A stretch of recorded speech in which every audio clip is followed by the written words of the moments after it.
कई सारे शेयर्स हैं, कई जो आज आपको एक्शन में दिखेंगे, खबरें कई सारी आ रही हैं। आइए एक बार यहां पर भी डालते हैं नजर। अरमान है हमारे साथ तैयार। अरमान, गुड मॉर्निंग। बताएं क्या है आज के कुछ अहम ट्रिगर्स और साथ ही खबरें भी।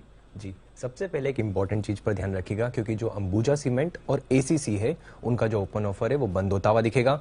अब खबरों पे आ जाते हैं। खबरों पे आपको महिंद्रा एंड महिंद्रा पर ध्यान रखिएगा, क्योंकि जो महिंद्रा ने अपने पहले EXUV 400 है वो लॉन्च किया है। उसी के साथ साथ जनवरी जो 2023 है वहां पर आप देखेंगे कि जो इनकी इलेक्ट्रिक XUV 400 की बुकिंग भी शुरू हो जाएगी।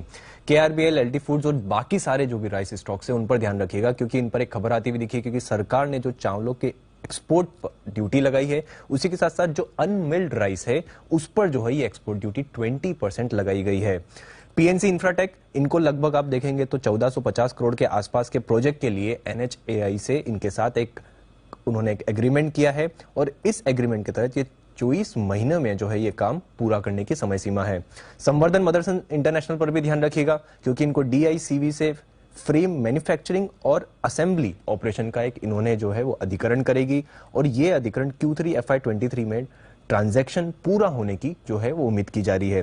कोल इंडिया पर भी ध्यान रखिएगा, क्योंकि कोल इंडिया के चेयरमैन का बयान आता हुआ दिखा है। उन्होंने ये कहा है कि FY23 में 70 करोड़ टन का जो कोल उत्पादन का लक्ष्य रखा गया है। उसी के साथ साथ उन्होंने ये भी कहा है कि FY25 तक अगर आप देखेंगे तो 90 करोड़ टन को टोटल जो उत्पादन है उसका लक्ष्य रखा गया है।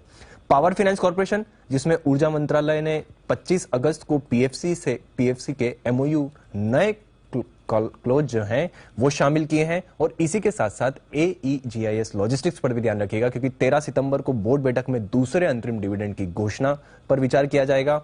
और V-Mart रिटेल, जिसमें JIH ने लगभग 7.21% जो हिस्सेदारी है वो पूरी हिस्सेदारी उन्होंने जो है वो बेच दी है, और ये ओपन मार्केट के जरिए 5 सितंबर को बेची गई है।